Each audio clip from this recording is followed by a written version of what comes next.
Well, hello, everybody. I am Jay Kutzbeck, and I'm the Director of Health and Counseling here at UNC Asheville.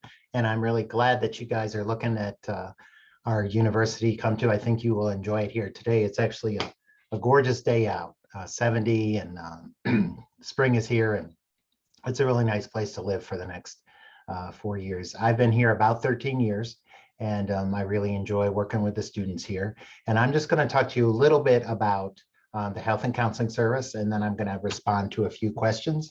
And certainly if you have others, please feel free to put them in the chat. So we have a full health and counseling center here.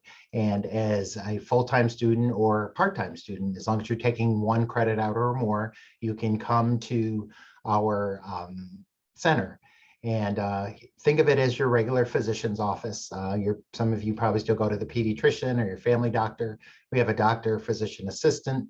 We have counselors here. We have a psychiatrist. We have nurses. We have pharmacists. So all the things you would find in a regular health and counseling clinic. And again, all of our services are free. The only thing you would have to pay for would be any medications that we distributed or any lab tests that you have. And we don't mark them up like maybe CVS or a hospital would, so they're relatively low cost. And just want to mention about the pharmacy, we don't have a full service pharmacy. So generally we carry things that you would need when you get sick, like antibiotics. We have some inhalers, we do have some birth control in there, things like that. But anything you would take on a regular basis, like maybe Adderall or Prozac or any regular medications, we don't carry, but we would certainly write that prescription for you, and you could fill it at the CVS, which is a quick walk, as well as on the bus route, the campus bus route. So we have a full array of services. If you're sick, you need a physical, you need a strep test, all of those things. On the other side of the building is our counseling center. We have 6 counselors, and there are a variety of specialties and genders and expertise. And so that is something you have full access to. I do want to mention the one thing we can't provide on the counseling side of things is counseling once a week. We just don't have the resources to offer that to our students. So generally when students are interested in counseling, they have an initial needs assessment.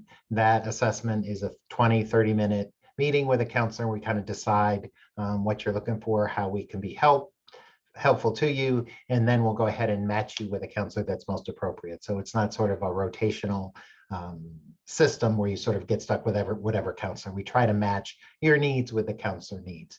Generally, students meet every other week, so that we can usually handle.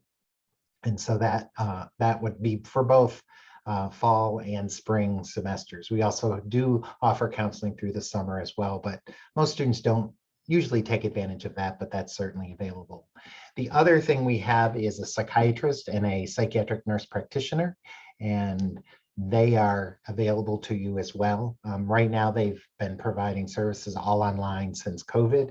I'm not exactly sure what's going to happen in the fall, but they are certainly available. On the health side and on the counseling side, we're doing face-to-face again, and I think everybody's glad to be doing that. So those would be available to you. So I'm going to just address some of the questions that I have here. And it says, are vaccines mandated? Is religious exemption allowed? Yes, religious exemption is allowed in the state of North Carolina. And in order to do that, you just have to write a statement with your name, your date, and basically say, I do not receive vaccines due to my religious beliefs, and sign your name and sort of hand us that piece of paper. It's that simple. The state does require vaccines. COVID vaccine is not one of those, by the way, but on our website, and you will be getting communication that will tell you exactly the vaccines that are required. For those of you that are in North Carolina, North Carolina does have a vaccine registry.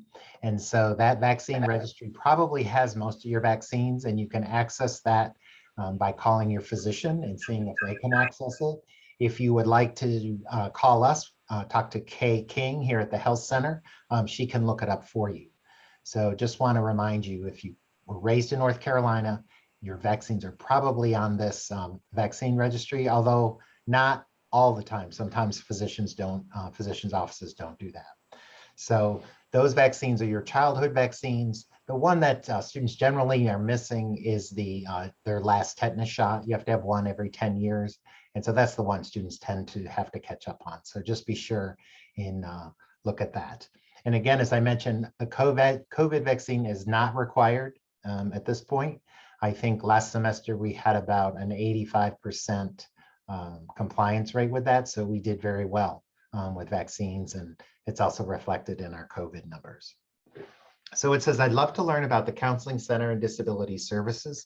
Disability Services here is called Academic Accommodations, and that is actually not handled through the Health and Counseling Center. That is actually under Academic Affairs. And I suspect they will have perhaps one of these sessions for where Carolyn can come and speak to you. But as I mentioned, the Counseling Center, we have great counselors. I tease them, we have sort of a counselor for every decade. We have a counselor in their 20s and their 30s and their 40s and their 50s and their 60s. We have 2 counselors of color. We have 2 counselors that identify as queer.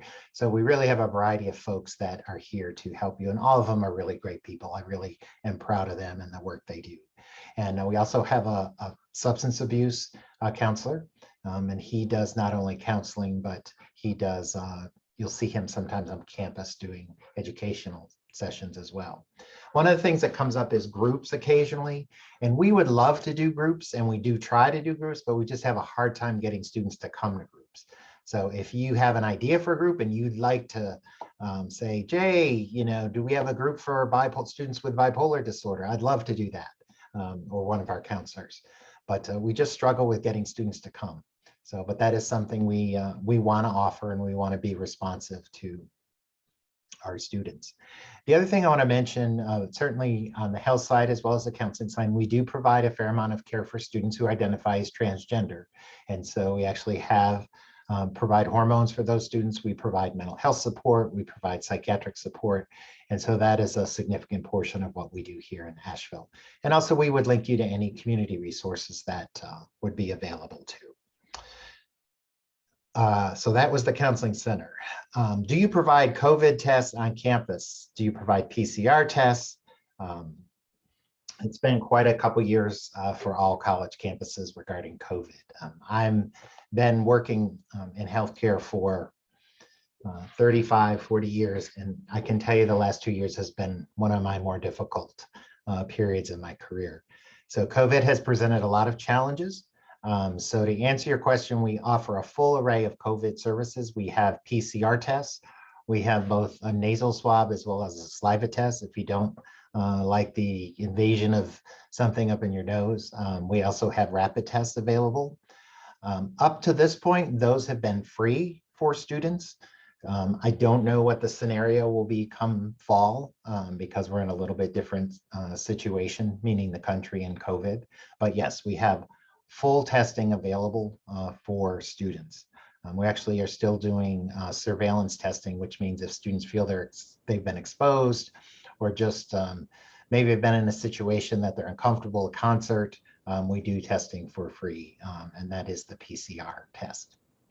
I'm just going to jump right on in as well. Hello, my name is Nikki. Thank you all for handling my technical difficulties there for a second with getting my camera to start working. So my name is Nikki Hernandez. I'm an admissions counselor here, and I'm going to be moderating tonight's session to go through some more questions that we can talk about tonight as well. So for everyone tuning in tonight, we just want to remind you that this is a webinar style. So if you have questions along the way, we highly encourage you to ask them. You can use the Q&A box down below, so it doesn't have to be something that we were asked ahead of time if you forgot about something, or if you just want to add on to something that we're already talking about, feel free to do so as well. We're super excited to be talking about health and wellness tonight, so if you have any questions, we're super excited to be talking with you all tonight. So this was a great introduction to talk about COVID testing and kind of the resources that we have available to us. So this should be a great session tonight. If you'll have any questions after the session, we are happy to help and connect you with the Health and Counseling Center as well after the session too. All right, so I'm going to be reading off the questions tonight so that you can kind of catch a break with answering questions and reading questions at the same time as well. So we'll jump into the third question now. And like I said, if you all have questions, I'll also be asking those questions as the session continues tonight too. All right, so we do have a few questions already in the chat, which is exciting. So is there a waiting period to see a counselor? Generally, it depends what time of year you decide to access. So if you come and try to access services the first week, you're going to be able to be seen by an intake person pretty quickly, and then you'll be matched up with a counselor.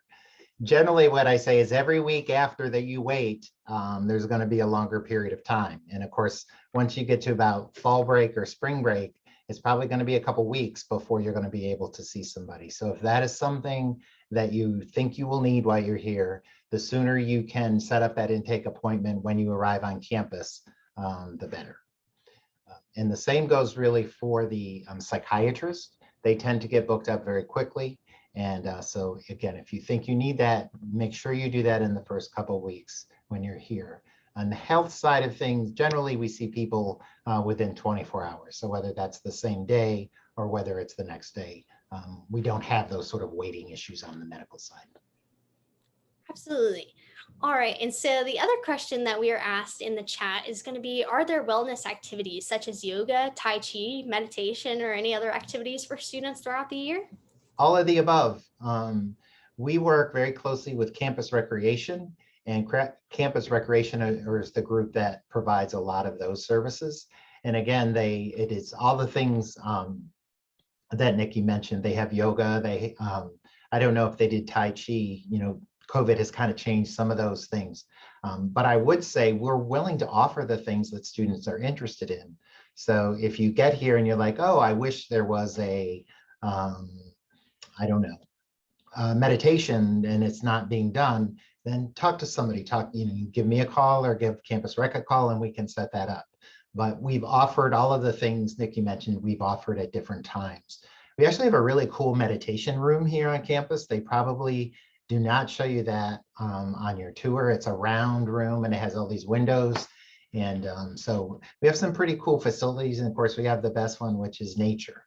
Right? We have a beautiful place to be. Our most popular event, which I guarantee half of you will go to when you first come, we have Gloga, and we do it on the soccer field, and it's glow in the dark yoga. We give you some bands and headbands and things you can put around your ankles and stuff. We have a band typically, and we do it at night, and we have somebody leading yoga for about an hour. So that's one of our more popular events that we have. So yes, we do provide those services. Yeah, absolutely. If there is an event or something that you're looking for, student organizations are also a great way for you all to get involved. Especially we have now peer health ambassadors, so you can get involved with that as well. So if you're looking for a great organization to be involved in, they host a lot of good events for our students. And one of the biggest things that UNC Asheville pushes is that your mental health is just as important as your physical health. And college can be hard sometimes. So we definitely understand that. I recently graduated college. So I very much understand how important my mental health was during my transition in college. And we want to value that and show that we support you all. So there are great events throughout the year for our students to get involved in, and in the wider Asheville community as well. So there's actually dog yoga right down the road from where I live. So that is a great mental health resource as well. So there's lots of great mental health resources for our students available. And if there's not something that you're looking for, then you can start it or bring it up to faculty and staff or other student organizations to get it started for you all. We also have goat yoga somewhere nearby because a student was going to go to it tonight that I talked to. So yeah, boat yoga, that's pretty cool. There's a lot of great things. So goat yoga is super, super fun for students to get involved in. Baby goats are so cute. So definitely get involved if you ever have the opportunity to do that. All right, so jumping back into the questions we were asked before the session. So what kind of counseling services are provided on campus and for how many sessions? How do students sign up? Is there a fee or is insurance filed? There is no fee or there's no insurance filed. Those sessions are available to you. As I mentioned, generally students are able to come every other week. some students come every third week. It kind of depends what they would like to do. We say we have a session limit of about 12 sessions per semester. There's some wiggle room there. Students that maybe have been in the hospital may require a little bit more than that, or maybe students have had a particularly difficult time with something. So that's not a hard and fast rule, but generally that's what we look at. And we have an intake person that's available to students. And the way you initiate services is you meet with that intake person. They talk to you for about 20, 30 minutes, kind of figure out what you need, figure if we can meet that need, and then we'll connect you with a counselor. Yeah, absolutely. UNC Asheville is really great about offering a ton of resources for students. A lot of other universities, you get a set amount of sessions, or there's a fee and things like that, and insurance and things like that. I do have a follow-up question as well for that. What about students? So is it free for all students? I know that at some other universities, there's still some sort of insurance, like if they have the state insurance plan that they can't be seen and things like that. There's nothing like that here at UNC Asheville, correct? You have no restrictions. And so as long as you're taking 1 credit hour at the university, you have access to our services. Perfect. We love accessibility here at UNC Asheville for sure. And then another follow-up question is going to be regarding back to the time that you're able to see counselors. So we talked about how counselors tend to get booked out pretty quickly. What about in cases of emergencies during those really peak sessions? Do we have resources for students, or what do we offer for students that really need to see someone last minute? Okay, so every day we have 2 appointments, one in the morning and one in the afternoon. And so they're emergency appointments. So nobody is in that slot. So if a student is having a crisis or needs to be seen quickly, we have the ability to put the student in there. So that's every day, 5 days a week. We also use what we call mobile crisis. That's a community service. They do a terrific job. They can come on campus and evaluate somebody, and if they need to be in the hospital or they need to maybe return home, they facilitate that. So we use them quite a bit. We also have what we call protocol, which is, think of a nurse line, but for mental health. And the students can call them and talk with them. And then if the nurse feels they need to be seen, then they will call the counselor on call, which also we have available 365 days a year. There's a counselor on call available. Amazing. We love to hear it. All right. And then this question you kind of touched on already, but how do students even make appointments for either health counseling or for general health in general? Unfortunately, we don't have an online system for appointments. So it would be mostly through calling, making an appointment that way. Then I think once, particularly on the counseling side, once you have a sort of a relationship with a counselor, then I think they tend to, you sort of work that out with your counselor. But generally it's through the phone.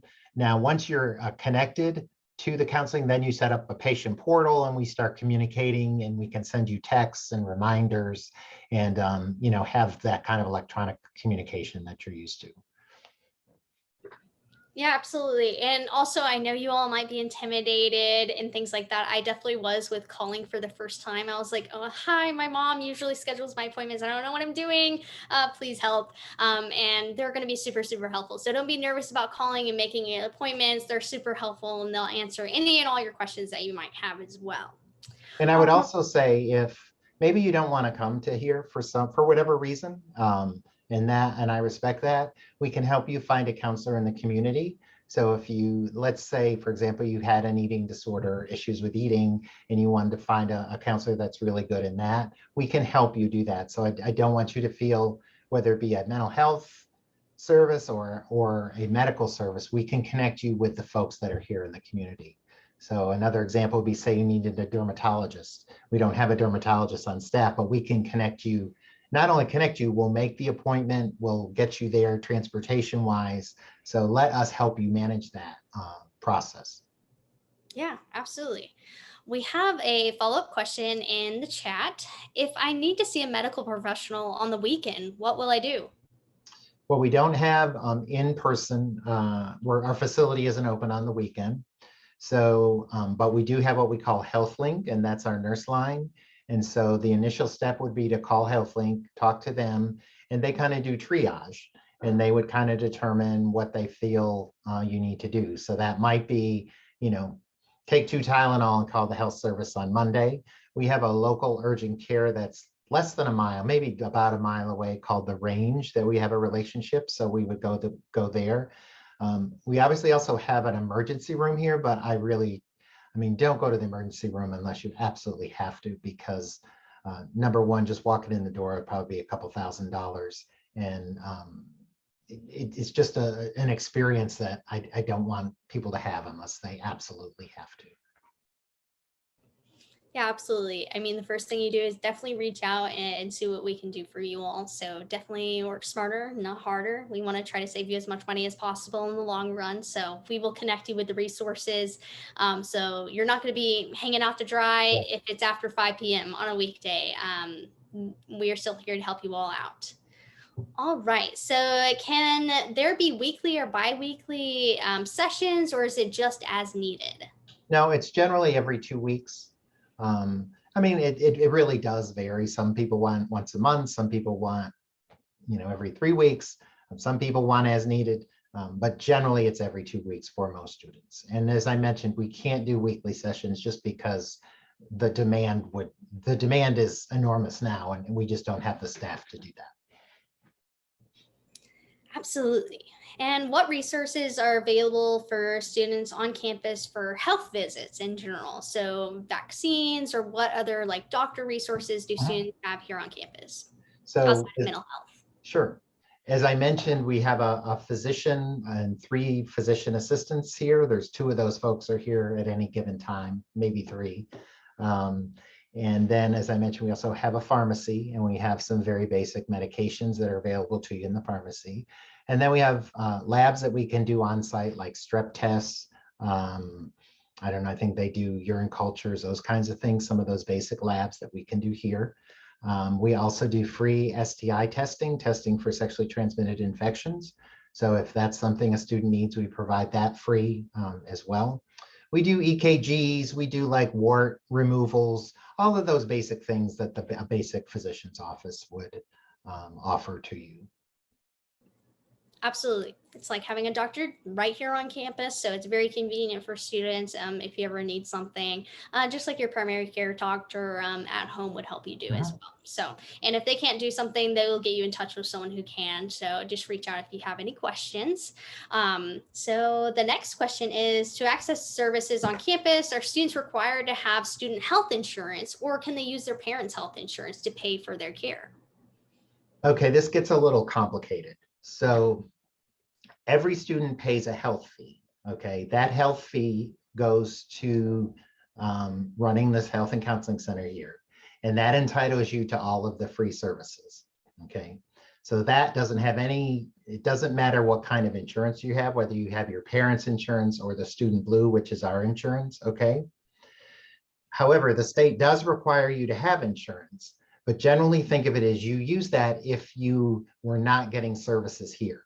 So let's say you thought you broke your ankle, you come here, we look at your ankle, we don't charge you for that, we don't bill insurance, but we send you for an x-ray at Asheville Radiology. That's when you would use your insurance.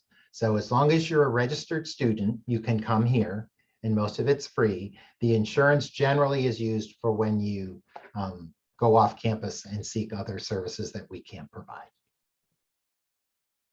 That's the most common misunderstanding about what we do here. Students feel that you have to have the school insurance to come here, and it's 2 separate things in many ways.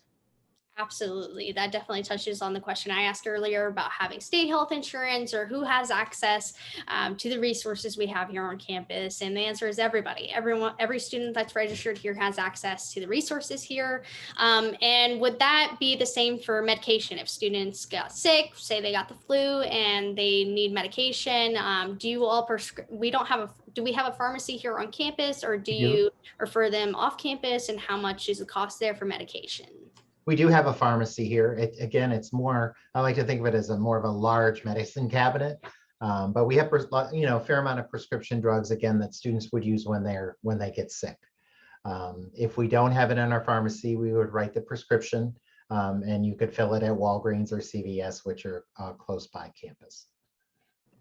Yeah, CVS is super, super close to campus. So it's very accessible for our students. There's a CVS right on Merriman Avenue, which is essentially on campus at this point. It is right next to our campus. So there's a lot of resources super close for our students as well. But generally, things your students take every day, we don't have in our pharmacy, regular prescriptions. Right. All right. So you touched on this a little bit. You mentioned the health insurance that we offer here at UNC Asheville. Can you explain the student health insurance, how much it costs, and how students can get the student health insurance? Sure. So this is a system insurance plan. So a student that goes to Chapel Hill or App State has access to this plan. So it's a system-wide requirement that if you take 6 or more credit hours and you're a degree-seeking student, which I suspect most of the folks here are, then you have to have insurance. There's 2 ways you can meet that requirement, 3 ways actually. You can have your own policy that you might have. Most students meet the requirement through their parents' policy, or you can buy the Student Blue plan. The Student Blue plan is bought in each semester. So there's the fall semester, and then there's the spring semester. And it was $1,307 this past semester for that. And so whatever the math is there, it'll be $2,600 for the year. And that will cover you for 12 continuous months. So your coverage doesn't end, on May 10th when you go home. It covers you through the summer. And you have the first month of school to decide whether you want to enroll in that or you want to use your parents' insurance. So again, that's an option. It's got a $500 deductible generally and an 80/20. It's actually very good coverage for an insurance plan. Yeah, absolutely. All right. Can you tell us a little bit about if you all offer any sort of student involvement, such as internships or anything through your office that pre-medicine students might be interested in, or psychology students that are more interested in the mental health field, such as the student health ambassadors or any other internships you might offer?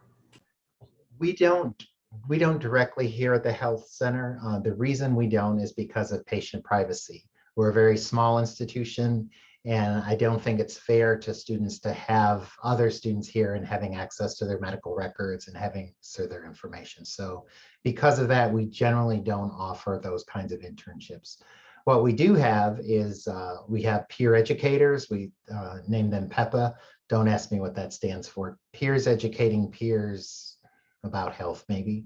And so what those folks do is they're connected with our staff here, but they actually go on campus and provide education to other students about a variety of topics, whether it be alcohol use, safe sex, managing stress, proper sleep hygiene. And so that's the program that we run out of the Health and Counseling Center.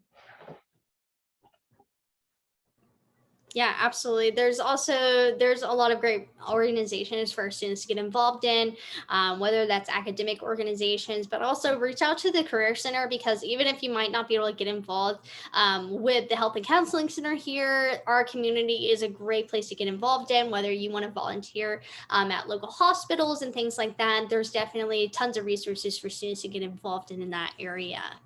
All right, so that is the end of our pre-written questions that we offered. So if you all have additional questions, feel free to send them in the Q&A box, whether that's about mental health or physical health or anything in between. We're happy to answer any and all questions. In the meantime, if you have any advice for these prospective students or things you think that they should know before coming to college, this is the time to share your thoughts. I would say, if you want to come to a place where you can make contact with people, and what I mean by that is you have small classes, and if you choose, you will be able to get to know your professor and they will get to know you. And I think that's a very attractive experience for most students. And I find that professors, and this has been so true during COVID, have bent over backwards to help students. And I think because of our campus culture, they're very understanding of mental health issues and health issues. So if you want that sort of one-to-one connection, then I think this is the place that you should come. And that obviously applies to the social connections you'll make. You'll be with a group of people that you will see frequently. I went to a huge university of 30,000 people, and so you didn't see the same people every day. But here you do, and I think particularly those folks that a big setting would be overwhelming to them. I think this is a nice place that you can make those contacts and find people that you can chill out with and be, have fun around. So I would say that's one of the major things that we would have to offer. And of course, all of that contributes to positive mental health and physical health. Mm-hmm. Yeah, for sure. All of you are coming from a time where the end of your high school careers were really dominated by COVID and being online, and our mental health definitely took a toll during that period. And professors here are very, very understanding. So do not be afraid to reach out and let them know what's going on. If you're having any difficulties or anything like that, please reach out. They are definitely here for you all. Every single person here at UNC Asheville wants the best for you. And so your professors not only will get to know you on a first name basis, but they'll know what you want to do and they'll help you get there. And they want to make sure that you're successful and that your mental health is still taken care of. That's something that we truly do value here. That's not just something that we say here at orientation and then we throw you to the wolves when you get here. And your admissions counselors are also really great resource. Don't think that our relationship has to end after you're admitted or anything like that. We talk with students all the way up until they graduate. If they just need to talk or if they have any questions about anything, we're always here to help you all and see you all be successful.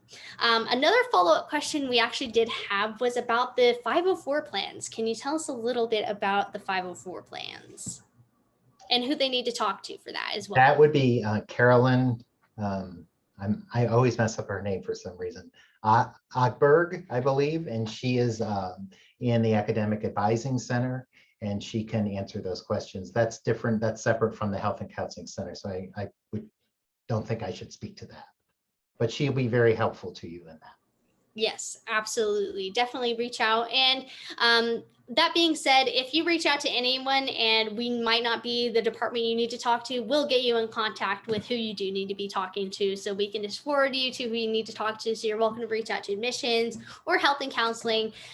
Essentially, anyone here on campus is going to get you to who you need to talk to. So if you have any questions like that, we're happy to help and make sure that you get the accommodations that you need for any assistance that you might need in classes or anything like that. Also, tutoring is a big thing as well. So if you need any help in classes, you might be getting overwhelmed or anything like that. We have tutoring for essentially every single class you could think of, every subject you can think of. So definitely stop by if you're feeling overwhelmed and just need a little bit of help as well. So that is going to be a piece of advice too. And if we don't have any more questions, we might be ending slightly early. So does anyone have any last minute questions? Or Jay, do you have anything else you want to add before we end the session? I guess I would just say, I went to college many years ago, 30 plus years ago. And as soon as we're done here, I'm going to go meet a friend who I met in college. And so just keep in mind, when you come, you will make connections with people that will last a lifetime. And so I want to get you excited about coming, and I want you to know that that may not happen in the first week or the first month or even the first 2 months of you being here. But if you make an effort, you really will make connections and friends with people that will last a lifetime. So just keep that in mind. Absolutely. I just want to echo that as well.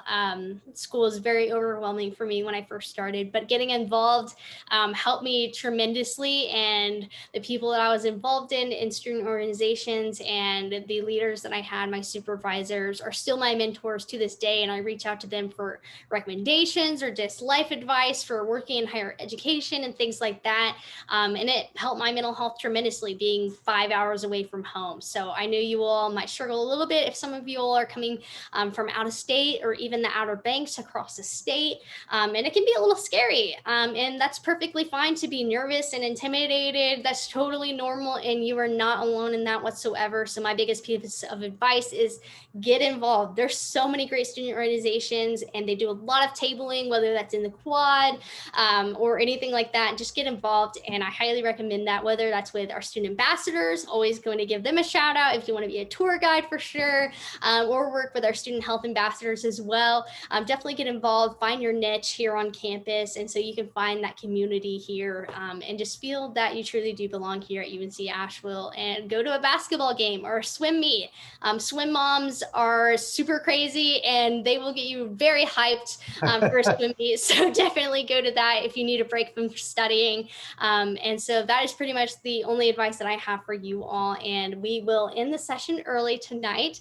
Please join us for our housing Q&A. You're welcome to register for that. We are still looking to sign up for more people. So if you have any questions about housing, roommates, or anything like that, definitely join us. We want to see you all come out. And if you have any questions about housing or anything beforehand, you're welcome to give us an email as well. We're happy to answer any and all questions, but it's going to be a great opportunity for students to answer a little bit more. And that's going to be on May 1st. You can register the same way you registered for this event tonight. So if you have any questions about housing, make sure to join that. We had a lot of people show up for that one last time. So if you missed that or just want to hear a little bit more again, please sign up. All right. Well, reach out to us if you have any questions. If you have any questions at all, we're happy to help. Housing is April 22nd. Sorry about that. It's April 22nd. May 1st is the deposit deadline. Sorry. So if you're wanting to deposit for UNC Asheville and you haven't done so already, May 1st is the deadline. So make sure to deposit. April 27th is the housing Q&A. So sign up for that. We look forward to seeing you all there again. So reach out to us if you have any questions. Thank you so much, Jay. We appreciate you joining us I look forward to seeing y'all. All right. Bye, everybody. Bye.